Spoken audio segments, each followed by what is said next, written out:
कसूर फूल नगर के अंदर एक इंतहाई अफसोसनाक वाकया पेश आता है कि एक 5 साल बच्ची के साथ दरिंदगी करके उसको कत्ल कर दिया जाता है और पुलिस वाले जब उस मुलजिम तक पहुंचते हैं वो खुद को गोली मारकर कत्ल कर लेता है। इस वाकये की तमाम तर डिटेल आज के इस व्लॉग में मैं आपके साथ शेयर करूंगा।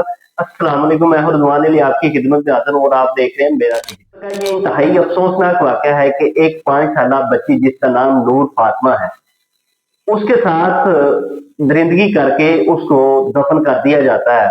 उसके बाद घर वाले उसके ढूंढते हैं।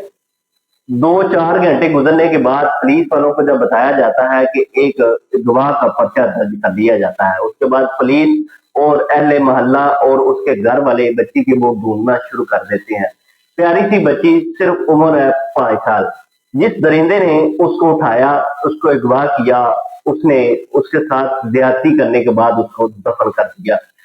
200-400 मीटर दूर एक प्लाट में एक मजदूर काम कर रहा था।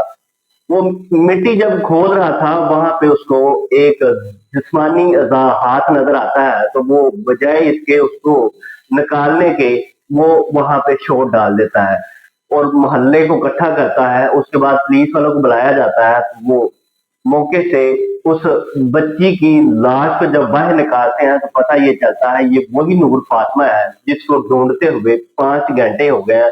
वालदैन वो 5 साल बच्ची जिसको वो जमीन से निकालते हैं तो उसकी शनाख्त नूर फातिमा के नाम से होती है, जो कि चंद घंटे पहले अगवा हो चुकी थी। पुलिस अपनी